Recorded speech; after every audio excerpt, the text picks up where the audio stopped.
ये बताइएगा कि अब फाइनल कॉल के हवाले से जो पीटीआई की हिकमत अमली है वो आपके सामने है कि मुख्तलिफ इलाकों से जो काफ़िले हैं वो वफाकी दारुल हुकूमत की तरफ रवां दवां हैं। हुकूमत इस सारी सूरत हाल को कैसे टैकल करेगी? आप सूरत हाल को किस तरह देख रहे हैं? जी बिस्मिल्लाह रहमान रहीम। देखें, जो जहाँ तक पंजाब का ताल्लुक है तो मैं आपको ये बता सकता हूँ कि इनके कोई काफ़िले वगैरह जो है वो कोई इकट्ठे हुए भी नहीं है, कोई बहुत ज़्यादा कोई मूवमेंट नहीं है। बहुत अगर बहुत भी कुछ हो गया अभी तक तो कोई लोग इधर आए भी नहीं है इस्लामाबाद। तो जो मेजर अगर इनका कोई आया भी तो उधर पख्तूनख्वा वाली साइड से आएगा, और उसकी बुनियादी वजह यही है कि वहाँ पे इनकी हुकूमत है तो हुकूमती वसाइल ये इस्तेमाल कर रहे हैं। अदरवाइज़ जो इनकी कॉल है उसके ऊपर जो ये एक्सपेक्ट कर रहे थे कि पूरे पाकिस्तान से लोग आ जाएंगे, उस तरह का तो कुछ होता हुआ नज़र नहीं आ रहा अभी। तो ये है अच्छा। मामला। और अभी मतलब कि जितना मैंने देखा है, जितना उसमें कोई ऐसा कोई बड़ी मूवमेंट नहीं है इनकी पीटीआई की। लेकिन अफनान साहब, पार्टी के अंदर जो है वो 24 नवंबर की कॉल के हवाले से मुख्तलिफ खबरें आई कि शायद इख्तिलाफ राय भी मौजूद है। कोई डिवीज़न आप देख रहे हैं? ख़ासतौर पर यह भी कहा जा रहा है कि जैसे सेनेट में अपोजिशन लीडर हैं शिबली फराज साहब, उनकी कोई तकारीर नज़र नहीं आई, या बात रहनुमा जो हैं वो फ्रंट फुट पे इस तरह नज़र नहीं आ रहे। तो आपको कोई डिवीज़न नज़र आ रही है? देखिए, डिवीज़न तो बिल्कुल इसमें कोई शक नहीं है। हमें आज आपको पता है ये रिपोर्ट भी आई है सुबह के बुशरा बीबी की और अमीन गंडापुर की भी जो है वो आपस में कोई इतने अच्छे टर्म्स नहीं है, और इस बात के ऊपर भी लड़ाई होती रही कि कौन काफिले को लीड करेगा। तो इनके इंटरनली तो बहुत मामलात ख़राब हैं, और जो इनकी टॉप लीडरशिप है वो तकरीबन गायब है, नज़र कहीं पे आ रही। और आप मतलब चाहे आप मतलब कुछ दो चार अगर कोई निकले हैं तो खुद ही जो है वो खुद ही मतलब वो उन्होंने गिरफ्तारियां दे दी हैं शुरू में ही निकलते ही। तो इस तरह का अच्छा। मामला जो है वो चल रहा है। इंटरनल इनके फ्रेगमेंटेशन तो है, कोई यूनिटी उस सच सच नहीं है। लेकिन इनको एक ज़रूर एडवांटेज है, और वो यही है कि इनके पास खैबर पख्तूनख्वा की हुकूमत है, और ये उधर के वसाइल इस्तेमाल करके इस्लामाबाद के ऊपर धावा बोलना चाह रहे हैं।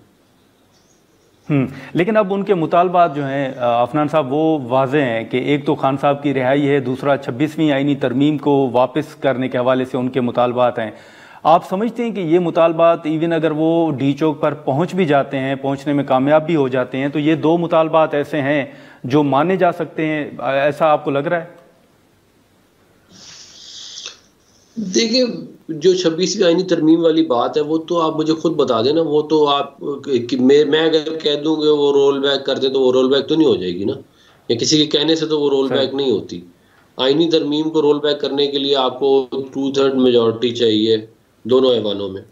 हाँ। अगर होगी तो तभी हो सकती है। तो ये ख्वाहिश उनकी ज़रूर है कि 26वीं आईनी तरमीम हो जाए, लेकिन उसका जो है वो जो जो ग्राउंड रियलिटी है वो उससे बहुत जो है वो मुख्तलिफ हैं। जहाँ तक बात रहेगी रिहाई की, तो वो आप ये बात जहन में रखें कि देखें, ये एक अजीब एक जो है वो मामला है पीटीआई का कि इमरान खान साहब के अपने बच्चे सलमान और कासिम जो है वो लंदन में जो है पुरफिदा मुकाम में बैठे हुए हैं, सिक्योर हैं अपने मामूओं के साथ। और मामू जो है वो कैंपेन चला रहे हैं इसराइल की और ज़ियोनिज़्म की। और ज़ाहिर है जब मतलब कि उससे आपको पता चल जाता है कि इनकी फैमिली की ओरिएंटेशन क्या है। उनको इधर नहीं बुला रहे, बुशरा बीबी अपने बच्चों को नहीं बुला रही, मगर ये बाकी बेचारे जो गरीब लोग हैं उनके बच्चों को मरवाने के लिए और गिरफ्तार करवाने के लिए इन्होंने पूरे पाकिस्तान में जो है वो ये काम शुरू कर दिया।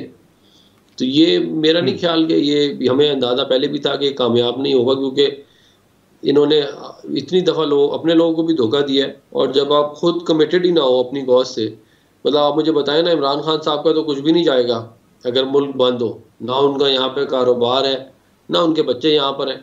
उनकी बला से पूरा पाकिस्तान भी बंद हो जाए तो उन्हें क्या जाता है, उनका तो कोई नुकसान नहीं है। तो उनकी सिर्फ नहीं, सिंगल लेकिन पॉइंट चलें एक रिहाई के एजेंडा है, हवाले से सिंगल पॉइंट एजेंडा अफनान ये है साहब कि चलें। बाहर आ जाए। हाँ, लेकिन रिहाई के हवाले से तो चलें, वो अदालतों का फैसला है, पहले भी हुकूमत ये कह चुकी है। लेकिन एक मुतालबा उनका पीटीआई का ये भी आ रहा है कि आप खान साहब को अडियाला से मुंतकिल करें, फिर वो आप केपी के मुंतकिल करें, या फिर बनीगाला मुंतकिल करें। तो क्या ये ऑप्शन आप समझते हैं कि इस पर कोई बात हो सकती है? देखिए, बहुत सारे मामलात के ऊपर बातचीत की जा सकती है, मगर इस तरह इस्लामाबाद पे धावा बोल के अगर वो ये समझ रहे हैं कि उन्हें कंसेशंस मिल जाएंगी, तो मेरा नहीं ख्याल कि कुछ इस तरह होता हुआ मुझे नज़र आ रहा है। ये ज़रूर है कि अगर आप हुकूमत से बातचीत की जाए, कोई सियासी माहौल को जो है वो ठंडा किया जाए, तो उसके अंदर मुझे यकीन है कि कोई पॉजिटिव इनको रिस्पांस मिल सकता है। लेकिन इस तरह जिस तरह ये चाह रहे हैं कि स्टेट की आर्म ट्विस्टिंग करें, हुकूमत की आर्म ट्विस्टिंग करें और फिर इनको कोई फेवर्स मिल जाए, मैं नहीं समझता कि इस तरह कुछ होगा। लेकिन आप समझते हैं कि अभी भी बातचीत का रास्ता जो है वो मौजूद है या गुंजाइश मौजूद है? देखिए, सियासत के अंदर ज़ाहिर है बातचीत के दरवाजे खुले ही रहते हैं, क्योंकि इवेंचुअली मामलात जो है वो बातचीत से ही हल होते हैं। तो एज अ पॉलिटिकल वर्कर मैं ये कह रहा हूँ कि बातचीत के दरवाजे खुले हुए हैं, लेकिन उसका मतलब ये नहीं है कि कोई इनसे अभी बातचीत करके इनके जो मामलात हैं उनको सेटल किया जाएगा।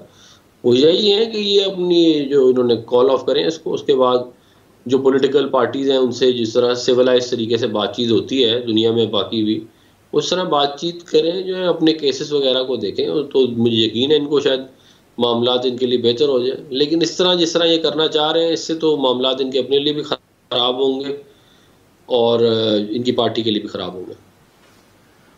लेकिन अब सुबह आपने भी देखा होगा कि ये खबरें सामने आई कि बुशरा साहिबा, जिसके हवाले से पीटीआई ये कह रही थी कि उनका सियासत से कोई लेना देना नहीं, वो घरेलू खातून हैं, सियासत से वो दूर हैं।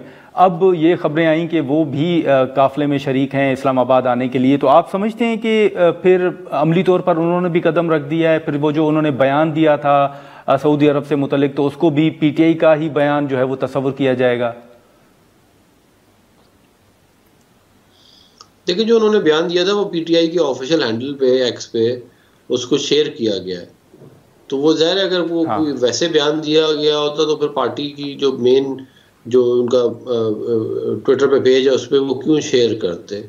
तो वो तो अमली तौर पे सियासत में हमेशा से ही है। ये सिर्फ जो है वो कौमी यूथ को बेवकूफ़ बनाने के लिए ये बात की जाती है कि जी वो सियासत में नहीं है और इमरान खान का कोई रिश्तेदार सियासत में नहीं है। हालांकि इमरान खान के बहुत सारे लोग सियासत में हैं, बहुत सारे रिश्तेदार सियासत में हैं, लेकिन सिर्फ क्योंकि ज़ाहिर है और आवाम को लिए एक अच्छा एक इंटरेस्टिंग नारा है कि जी मौरूसियत नहीं होगी। हालांकि जितनी मौरूसियत पीटीआई में है, इतनी तो पीएमएलएन और पीपल्स पार्टी में भी नहीं है।